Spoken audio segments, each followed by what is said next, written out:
has also touched me, because every time I'm walking in the streets, I'm just seeing either someone is just lying on the ground, and it just surprises me, because I think what should be done, we should just have, sometimes we just say everything is just the government, but they have an authority to help. Some people like this, they would maybe not have money or something, but they need to get help. Because, even when you're lying there, you don't even get help, because you only find people are only giving 10 shillings, 1 shilling. And some of these people not all of them are genuine. Some of them, they are pretenders, in terms of they just want to get money. And not only people lying in the ground, maybe they are sick or something. We also have street children everywhere. Like when you're walking like 8 p.m, you're just seeing small kids like 2 years everywhere just borrowing money. So I don't know what can be done about that, but it's really painful, because you see even a 1-year child coming to borrow, give me, and sometimes you even feel so bad, you even end up just giving, because you just feel mercy. Yes, because these parents, you'd find they have good energy, but they don't want to work, but they want to borrow. And every time you can't just be borrowing. It doesn't matter what job you're doing. You can do any job as long as you're able to earn something little and be able to take care of your kids, than letting them coming to the streets and borrowing. It's very bad. I think first of all, we should try and find out what are the issues behind these kind of people being in the streets. Because we've also noticed that apart from 1 or 2 being genuine, they're sick, there are quite a number of people who are not really sick, able young women with children on their backs. There's nothing wrong with them. Much as jobs are now hard to come by, there's always something for everyone.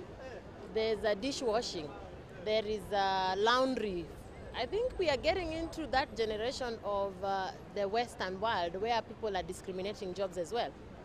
So maybe that could be the reason why there are so many people begging in the streets. Because again, rural-urban migration. Instead of begging in the streets in Nairobi, you might as well be in the village doing something, because if you own a piece of land, or if your family owns a piece of land, accommodation is free, food is very affordable. There is no reason why we should be having people in the streets.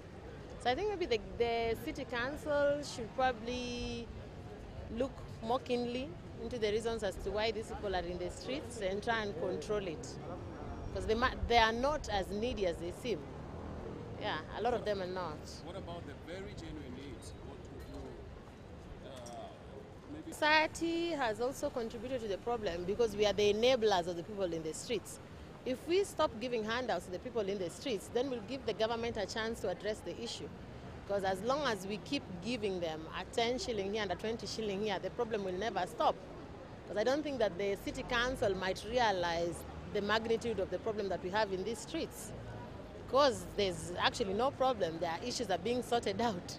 We've seen a lot of programs on TV where the people in the streets are actually making more than we do on a day-to-day basis. If you calculate the amount of money they get in a day and a month, they don't have any problems. These are people who are rich. Yeah. Beggars in the street. It's because there's a big gap between the rich and the poor. And it's the government to take charge of this. They have to reduce this gap. Members of parliament are crying for high salaries. In fact, I understand they are the highly paid MPs in the world. Surely Kenya is the poorest country, one of the poorest countries in sub-Saharan Africa. They should not earn all this money they're earning. They should try to preach the gap between the poor and the rich, so that these people who are in the street begging can also be earning something at the end of the day, in a month, at the end of the month, so that they cannot go on the street. It is shameful that people are begging in the street, and yet members of parliament want to tax the same people to earn themselves a lot of money. You see, these people, they have to go and buy sugar. They have to go and buy food. And this is what that much small money they have. They cannot afford $1 in a day.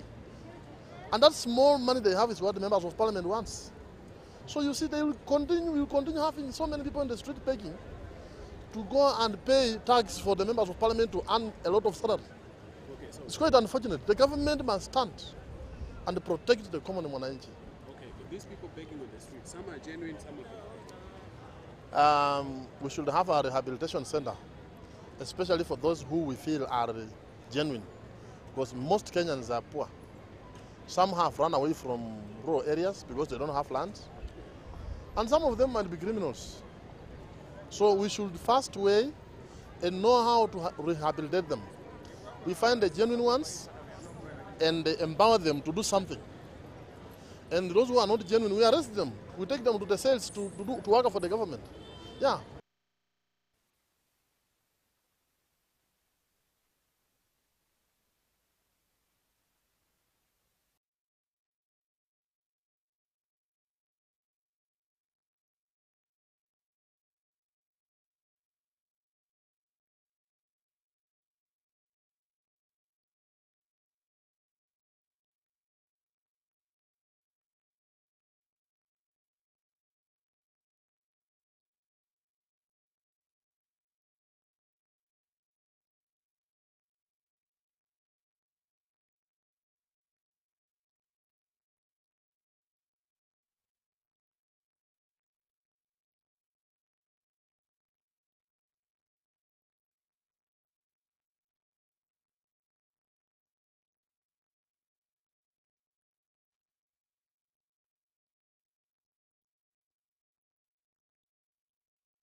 Vile ambavyo huyu mama anafanya. Hata unaweza point hapo Hakuna hata haja kuponi kulingana tuanze. Ni mama mgani yule amelala pale? Haya aswa huyu mama huyu wanga na watoto, ambapo mama yeye wanga anakuja kitu cha kwanza yeye anaenda anakunywa pombe. Akisha kunywa pombe analewa, alafu kisha na maana anakuja, na kuna mama mwingine wa kando ambapo anayekuwa na mtoto mdogo, anamwachia mtoto mdogo kwa kuonyesha wapita njia kuwa ana shida sana, ambapo angetaka aweze kusaidiwa. Na katika harakati zake za ulevi, ambapo hawezi ongea na watu wengine wowote, inambidi yeye alale chini, aweke kikombe chake pale. Wewe msamaria mwema unavyopita, utaona kama unaka 10 uweze kumsaidia. Ukisha na maana ukishamsaidia yule mama ambapo amemwachia mtoto, inabidi aje, akishaona amefikisha ngapi, yeye achukua pesa zake, anaenda zake, anamwacha huyu mwingine akielekea na biashara. Huyu naye akisikia pombe yake imeshuka kwenye ubongo, anarudi dukani, ananunua pombe, anakunywa, ndio ndiposa aweze kumpatia nguvu za kulala na kutoongea na mtu yoyote. Na aswa hivyo ndio hivyo wanga kila wakati, yeye hiyo ndio biashara yake. Umeona Aswa ndio huyu mama ana watoto 4, ambapo hao watoto 4 sijui pali anawaachwanga. Sasa mtoto mwenye anakuanga naye na anashindanga naye ni mtoto mmoja wa kando, ambapo ana mama yake, na huyo mama yake sijui biashara yake mmoja mweupe hivi, so ambapo sio muonanga tukakikujanga hapa, anachukua anaenda anamwachia mwingine kwenye biashara zake. Na hiyo ndio nchinzi ambapo anavyoishi katika huu mji wa Nairobi. Sasa anapopata hela, akishaona umemrushia hela, ana wenzake nyuma ya njia yenye inaitwa Ramogi, anaingia hapa na wenzake, anaonyesha pia amepata hela, wanaburudika, na hasa inakuwa hiyo ndio maisha yao. Kwa kuwa akikosa yoaja barabarani akiwa mlevi, yoalala chini, mpita njia ukipita wamwangushia chochote, zile hela zikitimia ndio ndiposa anaondoka nazo, anaenda nakula, anakunywa tena. Hivyo ndio yeye wanga anaishi. asante sana.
Sasa kabla msetup mnataka nianze kivipi? Okay, nataka tu amesema sasa unaweza kuchukua.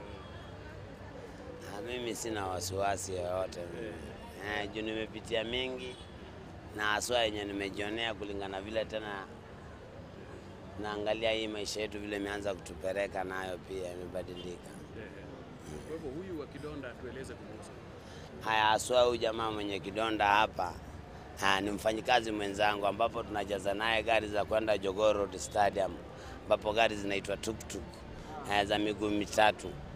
Huyu jamaa alianza kujikuna, kapimple kalimtokea kidogo kwa kujikuna kwake, akajikuna na haswa juu chinzi yeye mwenyewe ati maji ni adui kwake, ambapo ilimsababisha hiyo kidonda iwe kubwa. Yeye kuona kidonda imekuwa kubwa imemzidi na wenzangu wote wanamwambia aende hospitali, ako na chinzi na mbinu ya kutafuta pesa ni kulaza cotton chini, kuandika maandishi hapo na ndiposa na kufungua ile kidonda chake. Kwa hiyo mpita njia unapopita ukiona hiyo kidonda unakastahili sana kumuona daktari. Sasa haswa akishaona hivyo, akishafanya na maandishi yake yote yenye ameandika hapo, yeye yoenda dukani, yanywa pombe ingine yajibebea kwa mfuko, anakuja anajilaza chini, analala. Sasa haswa akilala wafanya wapita njia wakiwa wanamrushia hela na ile uzingizi imemshika. Pia wenzetu wengine wanaona huyu na vile wanamjua na jinsi amepata, nao waponyoka na hizo pesa. Na wazisanya zote plus na maandishi yote yenye ameandika wanaenda nayo. Huyu naye akiamka akipata hana chochote, yarudi kwenye chochoro yoandika maandishi mengine, pia anakuja anajilaza tena. Ndio ndiposa ikakawa hiyo ndio biashara yake, ambapo hiyo ndio chinzi anavyoishi hapa mjini. Unaweza sema hii kidonda chake ni cha kweli ama si cha kweli? Kidonda chenyewe ni cha kweli, bali chinzi kilianza kidogo sana, ambapo angekipatia matibabu kingepona mara hiyo. Lakini juu chinzi aliona hicho kidonda kinaweza msaidia katika huu mji wa Nairobi kuishi na kutonyang'anya mtu yoyote, ndio ndiposa yeye ukichokora kukitoa kiwe kikubwa. Na haswa kikikuwa kikubwa, wewe mpita njia ukipita unakastahili daktari, ndio ndiposa waweza kumrusha hela. Ukimrusha hela hizo umempa zake za kula na za kunywa, na haswa kisha kunywa yeye huja ujilaza chini, na ndio ndiposa anaendelea biashara yake kama kawaida. Yeye huenda hospitali? La, yeye hatumii kwenda hospitali. Anapopata hela hicho, iwe ngapi, iwe 600 iwe 800, hiyo imemtosha yeye kwa kwenda kunywa pombe sana, ndio ndiposa kesho aweze kupata tena nafasi nyingine aje lale hapo vile kama kawaida yake, ndio aweze kupata pesa zingine. Kwa hivyo unaweza sema nini kwa uso?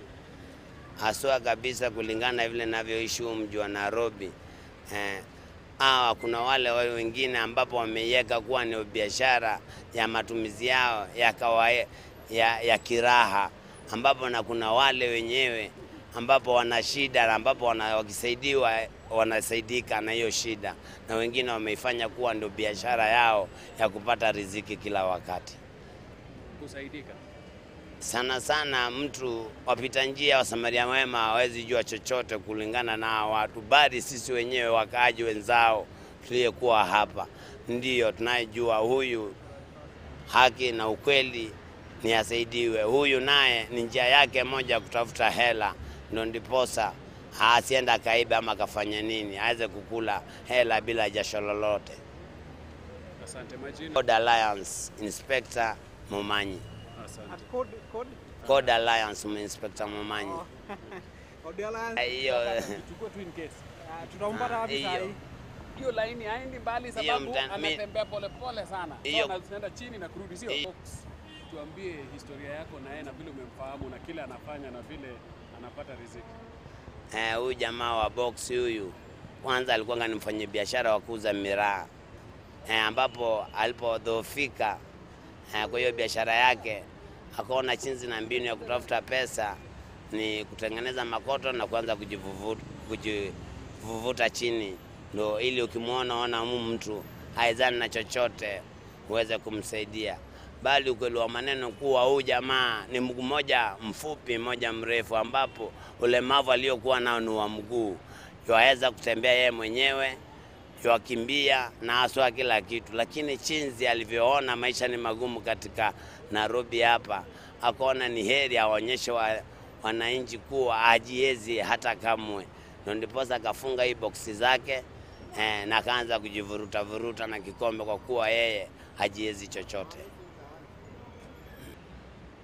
Kwa kusema ukweli, mtu ukishamtazama ukiona jamaa kweli yajikokota na box chini, na haswa hujaiona mambo kama hayo katika duniani, labda mazaliwa wako, inabidi sasa uweze kumsaidia. Lakini naye pia kuna hawa watu wa City Council wamuelewa vizuri sana, juu anapovuka barabara yeye chukua risari moja mzima kuvuka barabara. Na kishana maana akiona hawa watu wa City Council, mshangao unapotoa ashikanga watu kwa kuona amesimama mzima na yeye atoka mbio. Sasa ndo ndiposa tuwashindwa tutafanya nini? Asaidiwe asisaidiwe? Kwa kusaidiwa, yeye usaidiwa. Hata kama sasa hivi vile anavyojivuta na boksi, ana baisikeli moja alisaidiwa. Na aswa yeye akipewa hizo baisikeli azifanya biashara uziuza, moja anaiweka, moja anabakia nayo. Yoeka kando, mtu anamchungia, yoingia biashara yake kama kawaida. Ikifika masaa yake ya kulaza, achukua baisikeli yake, yoaenda.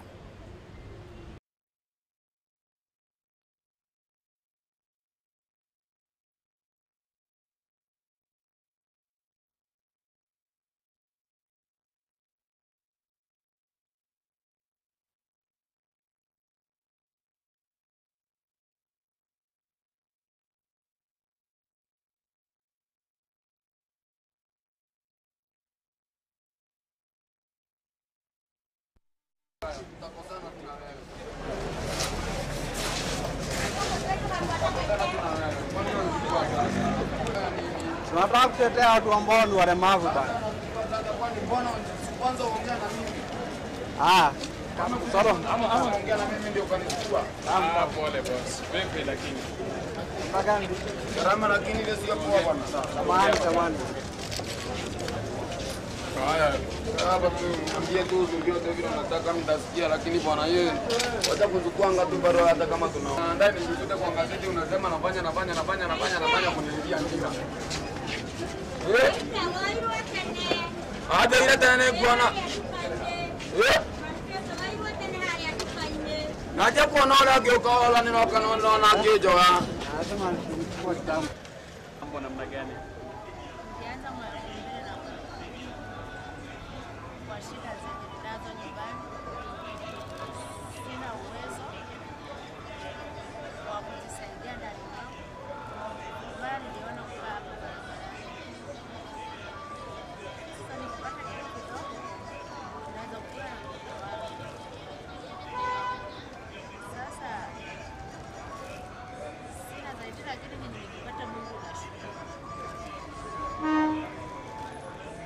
Ulikuwa umeolewa?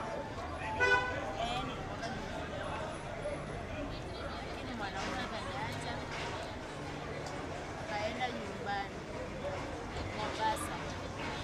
Sasa kaniambia mimi naenda safari mpaka leo hii sijamuona. Mtoto alimwacha anakaa, ndio anajifunza kukaa. Lakini mpaka leo hii mpaka simu sijaiona.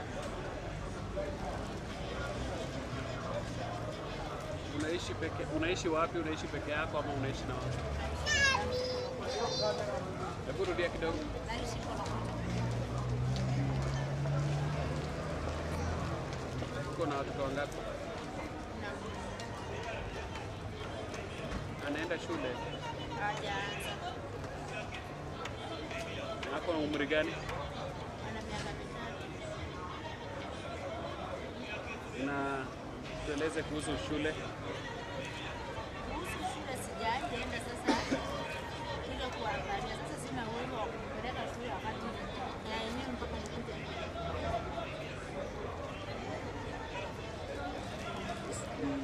Unaweza kufanya chochote? Sana kama mzazi naweza fanya, lakini sio kazi nzito kwa maisha yenyewe ninayo.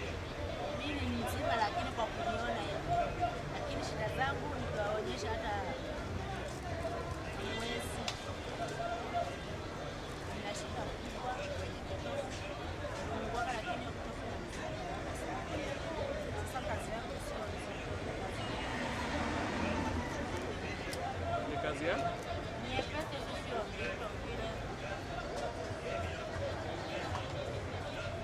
Na uliungua hiyo wakati ndio uliungua mpaka mkono? Hebu tueleze kuhusu hiyo. Toa hiyo ndio nione mkono. Alafu tueleze kuhusu hiyo vile uliungua.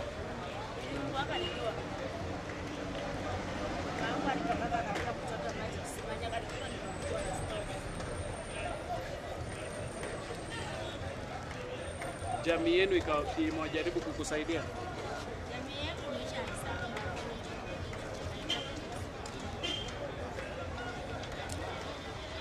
Sababu wananiona ni mlemavu, sasa nitakaa kwa jamii yao kufanya.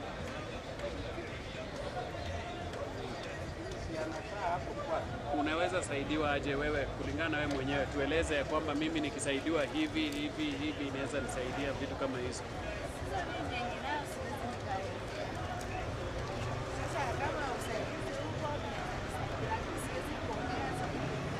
Unaweza saidiwa aje wewe kulingana na wewe, unaona nini unaweza fanya?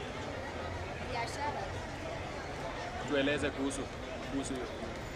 Kama biashara pia.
Tunafanya naye kama kazi gani?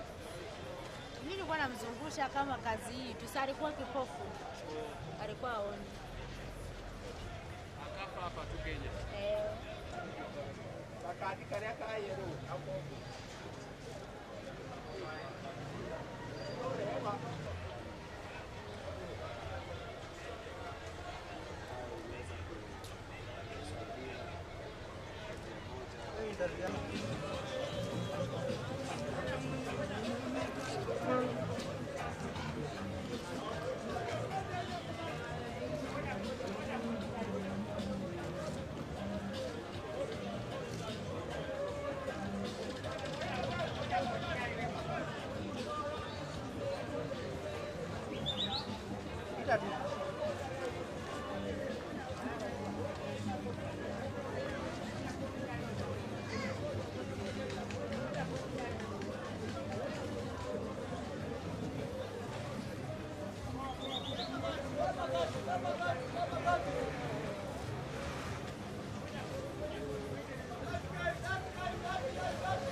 Kuhusu maisha yako na ugumu yale ambayo unapitia.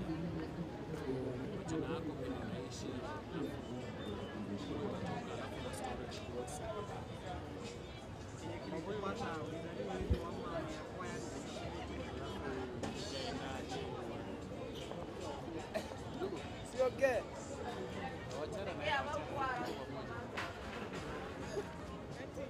mimi naitwa Emma Manuel Masunga. Na nilizaliwa, baada ya kuzaliwa nikaugua ugonjwa wa kupooza. Ninaishi hivi hivi. Baba yangu amefariki. Na niko naishi na baba yangu Nairobi.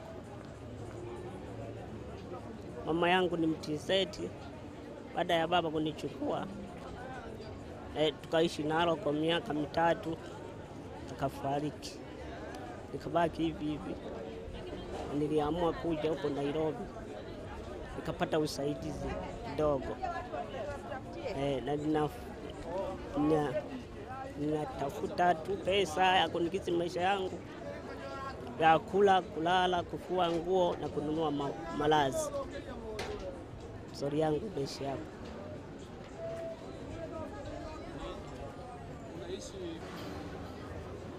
Napanda gari.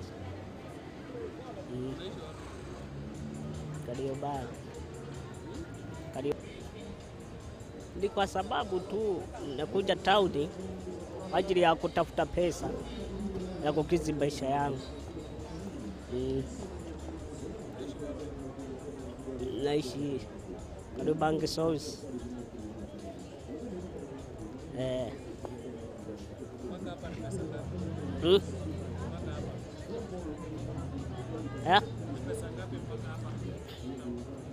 mpaka town hapa 700,000 nayopata.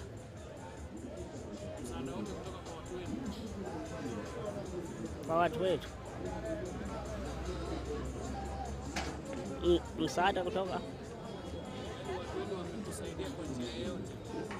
watu wetu. Wapi sasa watu wetu wapi? namna ya kuishi.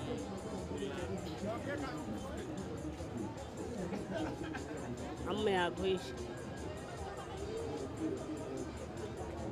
au sielewi kabisa. Yaani watu wetu wanatusaidia sana sana. Wewe huwa unalipaje gharama zako za maisha? Gharama za maisha ni kwa sababu tunaishi nyumba ya kukodi.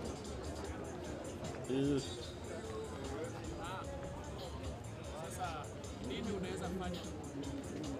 Ukisaidiwa unaweza jifanyia kazi gani ili ujitegemee? Nikisaidiwa, mimi nikisaidiwa tu nataka ni kufungua biashara. Eza ikafungua kibanda tu cha kuuza nguo na viatu. Nikipata msaada wa kusaidia mtaji. Kazi gani unapenda kufanya? Kazi gani?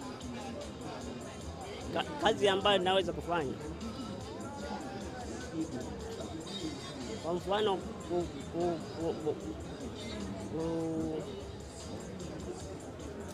kuuza duka kama viatu naweza, nguo naweza, sorry kama hiyo.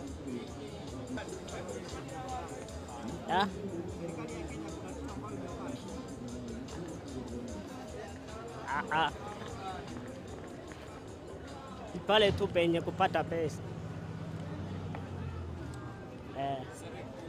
Ungetaka serikali ifanye nini?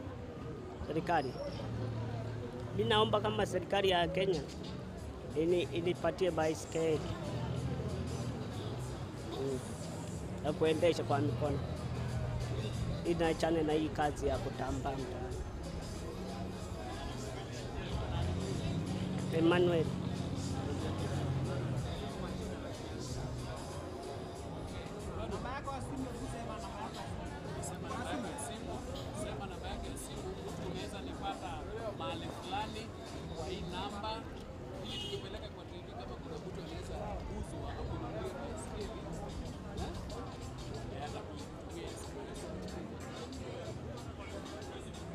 Namba yangu ya simu hata nimehesabu kidogo. Sijai kama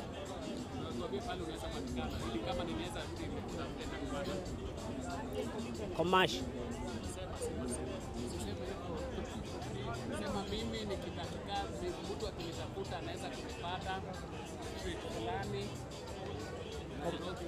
Komash. Sema hivyo vile nimekufundisha. Yeah. Ni vile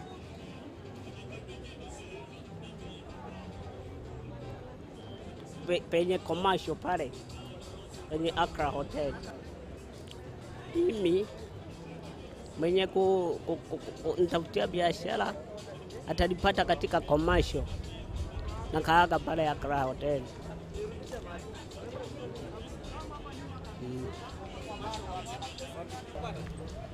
Hapo penye nilikupata. Wapi unapanga?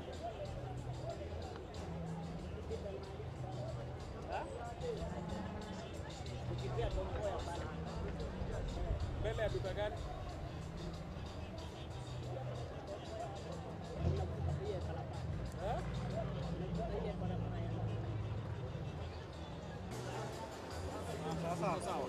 Okay. Kwa majina naitwa Alex Munyao Kisini. Tueleze. Okay, sasa hawa watu huwa na mashida mingi. Hawa watu wamelemaa huwa na shida mingi sana. Wao wanashuka hapa kama kitu saa 11 hivi. Wanaposhuka wanakuwa wengi. Alafu sisi watu wa troli, sisi huwa tunawabeba. Wanatuita tunawabeba. Sasa ile shida inakuanga ni ukiwabeba, ukikutana na kanjo, wanawashika nyote wawili, wanaweka kwa lori. Sasa wanadai pesa.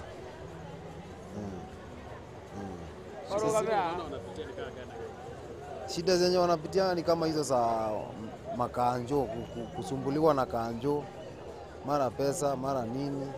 Hizo tu mashida tu ndio huwa wanapata. Kanjo huwa wanachukua pesa kwa hawa. Hizi pesa huwa wanaokota, akikutana na kanjo mpaka umpatie 100 ama 200. Akikataa kulipa anawekwa kwa lori. Ukataa kulipa anashikwa anawekwa kwa lori. Anapelekwa mbele. Anaenda kustakiwa ama wewe unastakiwa ati umefunga barabara.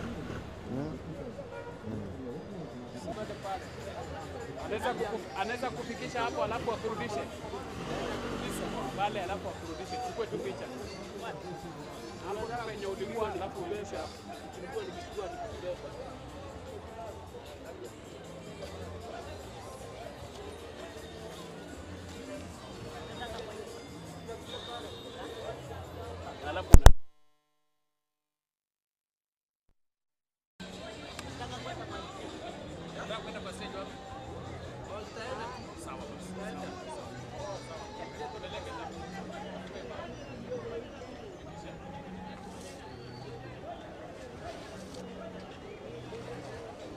Your bag.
Tutafanya documentary hiyo mzee. Sawa. Saidi.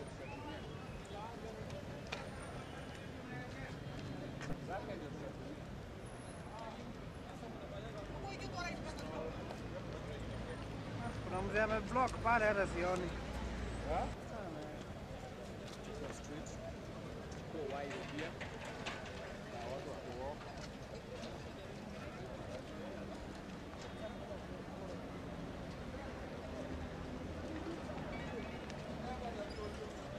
Hapana, siwezi onekana kwa picha. Wachana na makaratasi yangu. Mbona utaki kusaidiwa? Ukionekana kwa TV utasaidika.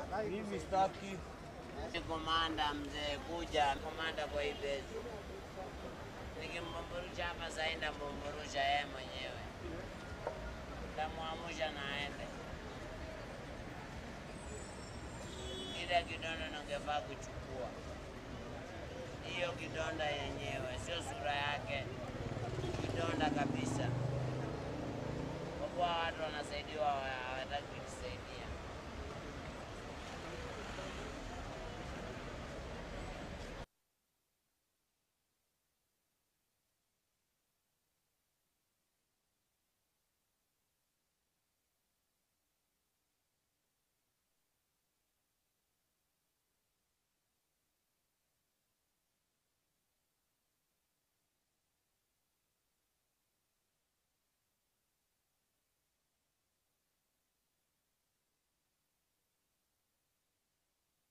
No.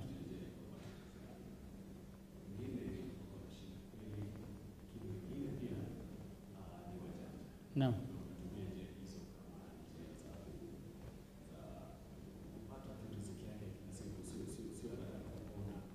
No. No.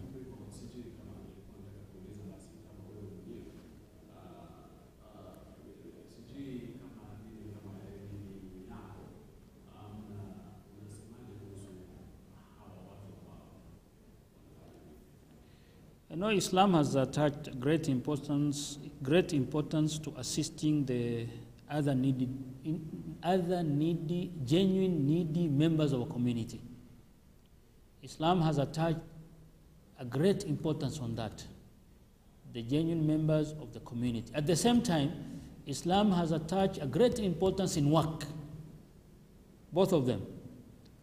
You know, there are genuine needs, a genuine person, whereby he or she has tried all the ways, but he or she has not been successful. Therefore, the community is supposed to assist to raise the standard of that person. And usually, most of these things are done by governments. For example, if in Kenya today there is an Islamic mode of governance, then the government should keep in place models of assisting the needy.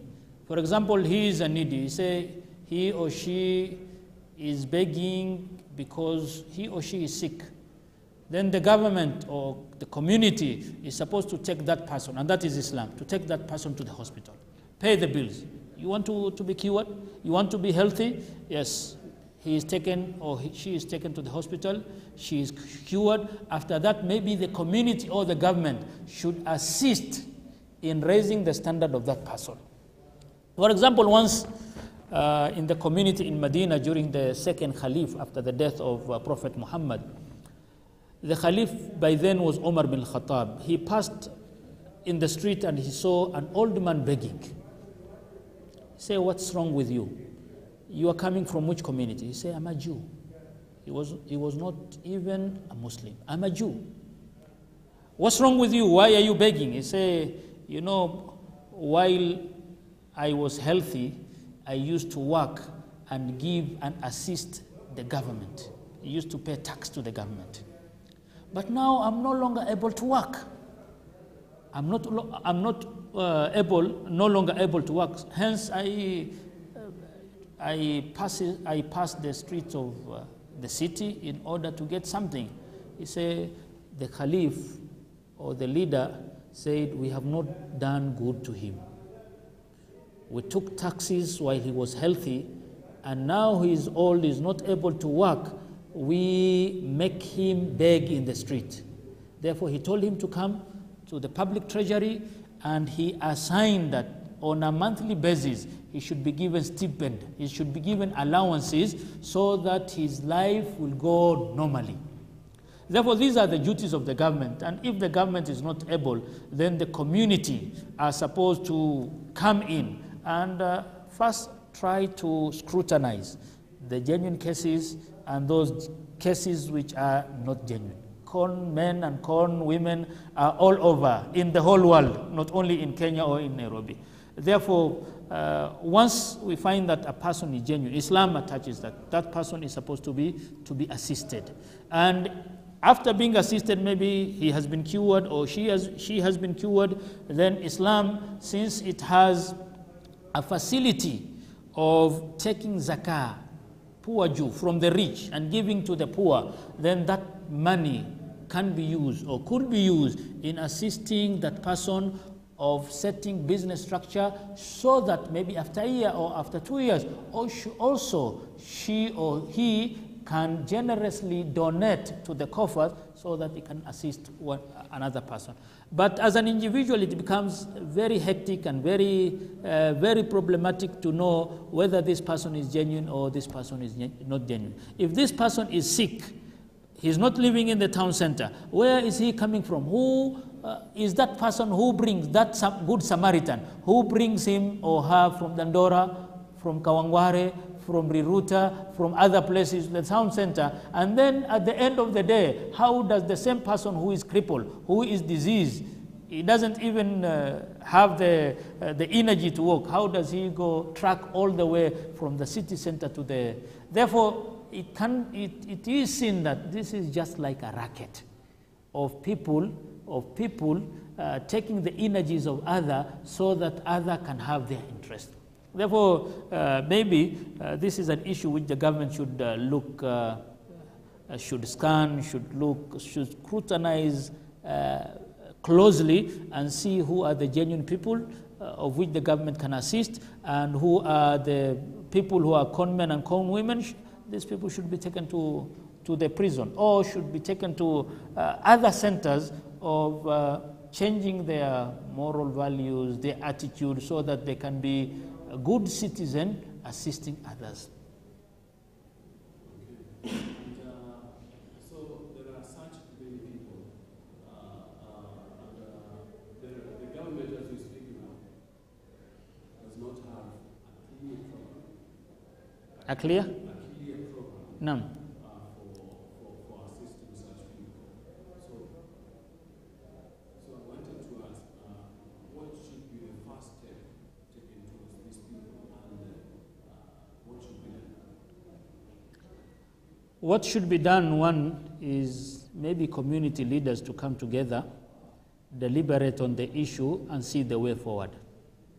Whether if those community leaders would be Christian on their sides, Muslim on their side, or they can come together, maybe join hands and see the best way forward. But in some cases, maybe joining hands will be more problematic than each group doing its work separately. For in those, the needy, they are Muslims, there are also people who are non-Muslims. And each person of a certain religious affiliation will want to be assisted by his own men, because if he is taken to a place or she is taken to a place, then his values, religious values, will be catered for. For example, maybe the prayers, maybe the diet, and so on and so forth. Because, for example, the Muslims has a strict diet than maybe other people of other religion, and so on and so forth. Therefore, the community leaders or the religious leaders should come together and see which way forward to solve the problem of these people who are wandering in the street without any objective or without any purpose. Once that is done, then one of the way forward is maybe to rehabilitate these persons, to change their attitude in life. If they are diseased, to cure them, and then to start, even if as a project for them, so that they can have that esteem that they are they are respectable member of this community, and they can change the community by changing themselves.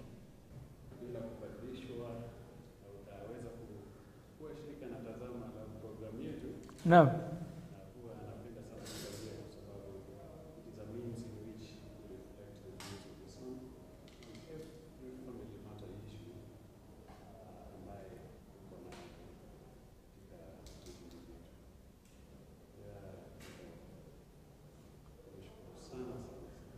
Karibuni.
Muona watoto pia wao ni wanda shule.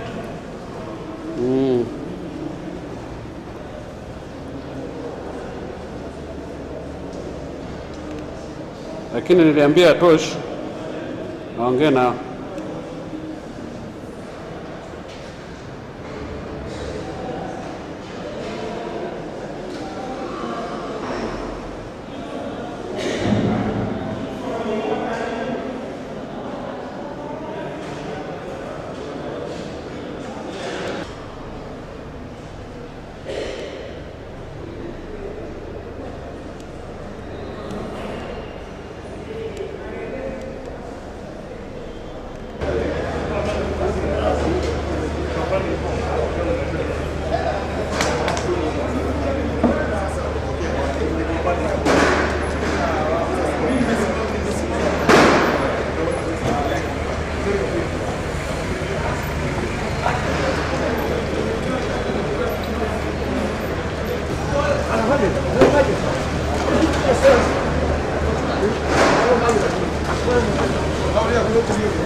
nafanya kitu fulani kuhusu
quite uneasy. Ako quite uneasy, alishaona hivi.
Muona na kijana. Naambia mtoto avae kitu aende. Chapter 12 that says hatred stirs up dissension, but love covers over all wrongs. Beggars. In our families, if we really have to I love him so much. I love her so much. When we're talking like this, we never consider their wrongs or their weaknesses. We only see their strength. Wait until the day we enter into the home. And now we are married, and now we are husband and wife, and we stop saying all the good things we could say. Now all we see are bad things about them, all their wrongs. Then out of a home that you dreamt of when you were young, you know, the kind of a home you watched on the movies, the kind of a home you watched on the soap operas. It may not be very realistic, but to have a happy home, not that there will be no conflict. Conflict is a part of life. What we ought to do is to realize that a happy family does, not just. I'm Wangari Kimemia. For those who may have just joined us, we are looking at the program Empowerment, particularly the family. It may look unrealistic, but I always insist on my children and children going to day school as much as possible so that you're there for them. However, if their being in day school is more endangering to their lives than in a boarding school, okay, you look at your circumstance and negotiate it, survive. Particularly for our nuclear family, by mass. Yes, we need money. We need money, yes, to be able to bring up these children. But we also need these children. We need to feel when they grow up, what did I do to them? Did I raise them? Did I have time with my children? Dear parents, let's have time with our children.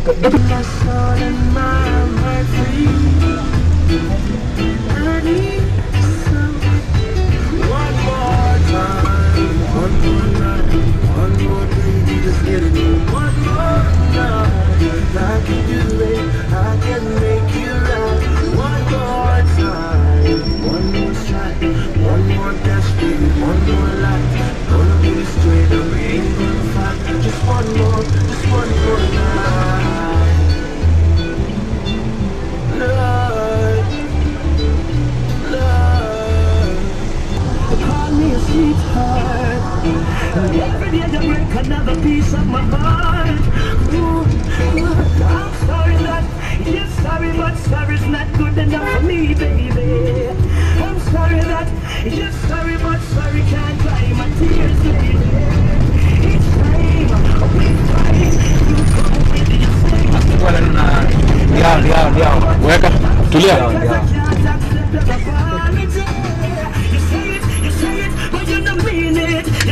Picha namba. Ya ingine hapo ya.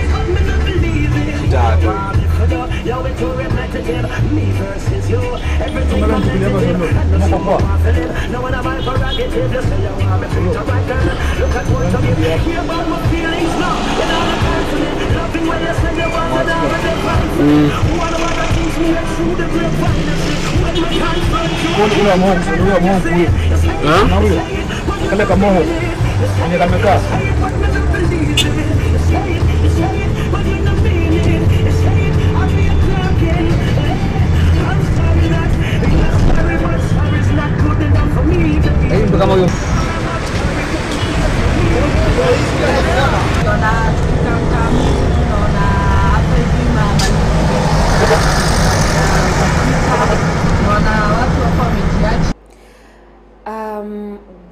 children are exposed to that and their parents are there, which is in most cases what happens when you go to town, the parents are actually not supposed to be doing that. It's illegal. So it is upon the public to see if, because what happens is people feel like they don't have a responsibility towards that, or it's not their child. But I normally say try and find out who the parent of that child is and why they are doing that, and also let them know that it's illegal and they could actually be imprisoned for that.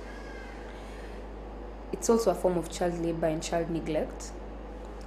So it is incumbent on people, from just as a form of responsibility towards society, to find out why that child is there and try and, to the best of their ability, to see how they can assist. They can even report to the police, or that is if they can't find the children's officer, and just have them just know that there's such a child who's hanging out somewhere and that they need to be taken care of. If you can, find out, go to the police, ask these people, have you tried going to hospital? What measures have you taken to try and ensure that you get better? If they have taken such measures, you can try and help them follow up on it, if you can. I know it takes time, but in the long run, it actually assists someone. So it's more of a moral responsibility towards the public, I would say. But as I said, the government is the one that is ultimately responsible. So if you can go to the police, if these people, and report that there's such a person who needs this assistance, and even go to hospital and tell them that this person needs to be assisted, he has this wound and this, I'm sure they can find ways to help you source for money, because I'm sure there are programs that are there to assist people who are not able to access this healthcare. Find out which programs are there to assist them, and whether they are free, or even just get people who are willing to assist, maybe financially or otherwise. But besides the police, there are no government agencies that are mandated or obligated to take care of such disadvantaged people in the society. Is there something that obligates? Because there's a ministry. I don't know what the I know that there's the ministry. I think mostly, and what I normally say is, it's upon the public and people to find out. There's so much information out there. You might actually find that the Ministry of Health has a certain program that assists people who cannot afford. If there is no, then these are the opportunities that you have to test the law, to test the constitution, and find out what was meant when they said that they were going to give affordable healthcare to all people, free healthcare. How was the government? Task the government and tell them to explain to you what measures they put in place to ensure that there's accessible healthcare to all people. And if they haven't, then they should actually start thinking of really putting one. But first, I think the important thing is to find out which programs are already there in existence to assist these people, government programs, because the government does a lot, only that the public does not get out there to find out. They feel like maybe they've been neglected. So it's more of people going out there to do their research and to find out what government has actually put in place, because also government sometimes has a challenge of giving this information to the general public. So it's more like a two-way, for all. Over these people who are disadvantaged in the streets. Yes, and they do. Although I don't know which agency has done that, but I know that people can do that.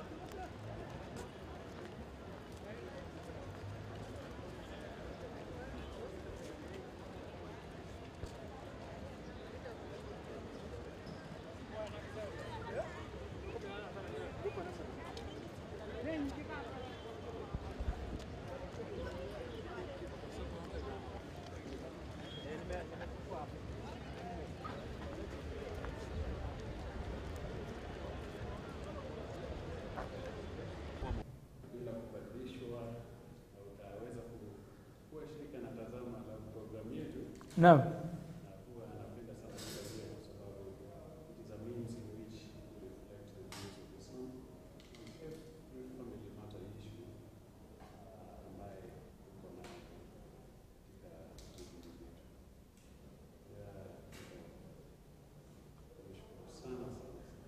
Karibuni.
Muona katuke pia wao ni ndio ndio shoot.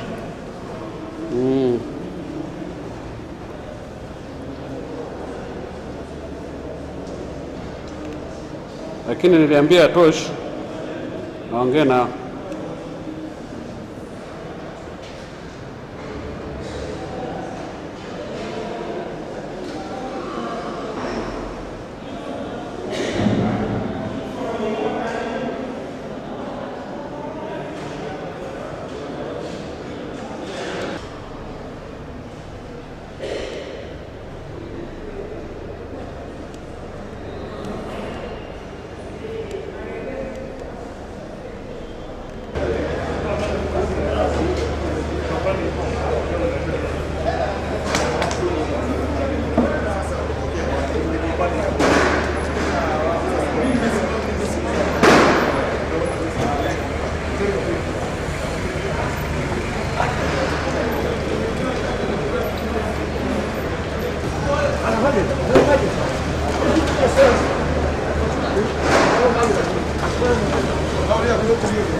nafanya kitu fulani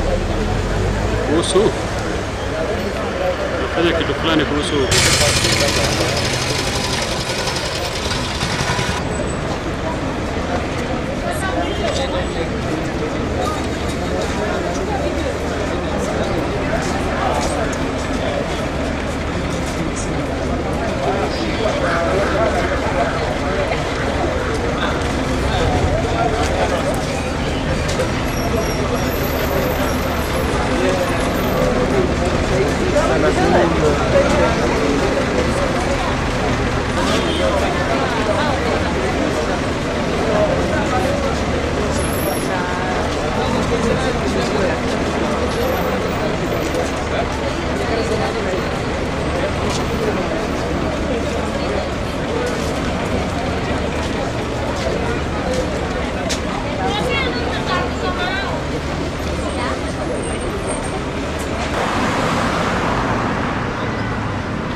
quite an easy.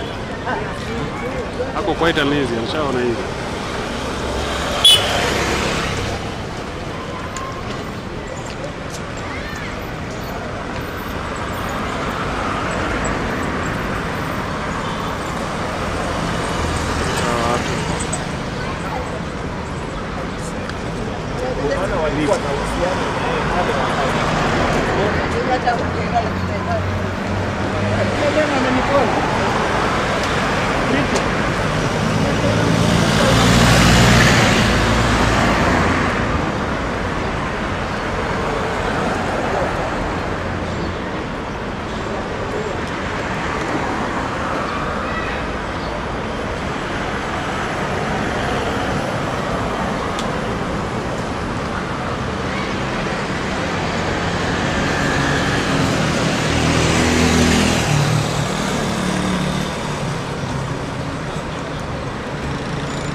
Muona na kijana.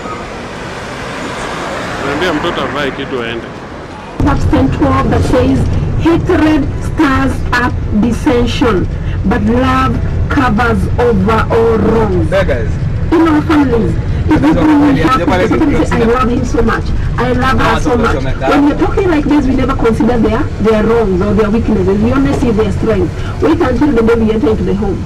And now we are married, and now we are husband and wife, and we stop saying all the good things we could say. Now all we see are bad things about them, all their wrongs. Then out of a home that you dreamt of when you were young, you know, the kind of a home you watched on the movies, the kind of a home you watched on the soap operas. It may not be very realistic, but to have a happy home, not that there will be no conflict. Conflict is a part of life.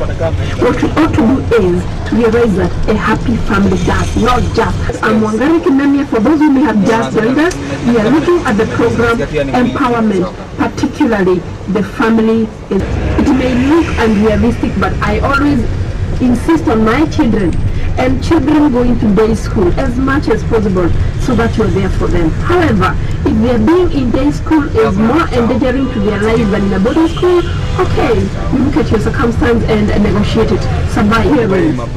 Particularly for our nuclear family, by mass. Yes, we need money.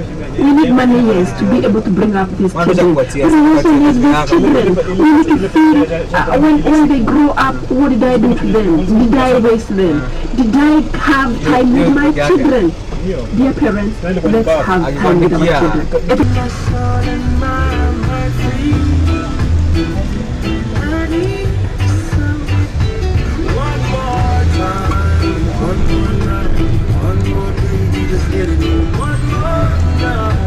I can do it, I can make you right. One more time, one more strike, one more dash, baby, one more life.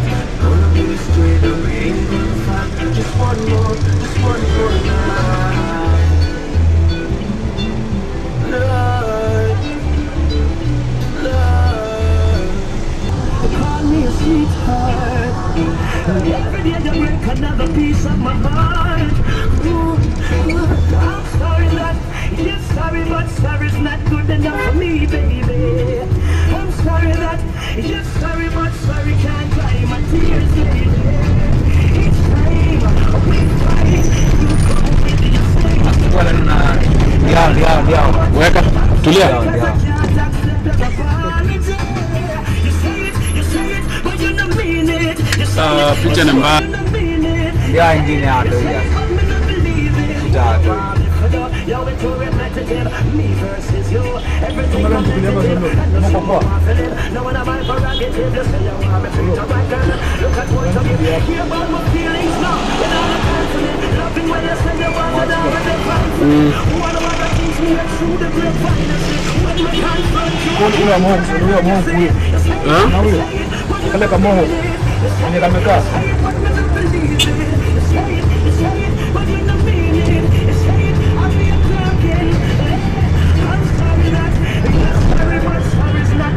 For me, mtu kama huyo.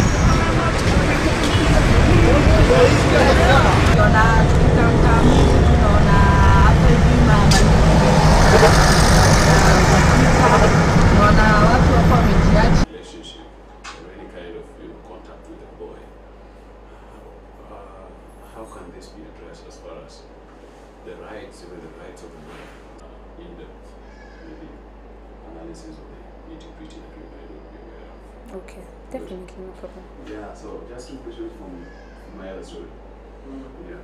So I was asking, these people, you know, you go to the street or you pass by some street, part of the street, and there's a child there with maybe one of the arms off, or shorts are becoming more numerous. Some people are using them for financial gain, but even as they do that for financial gain, the child is still suffering and the sickness getting out of hand and things like that. I mean, what is the role of the society?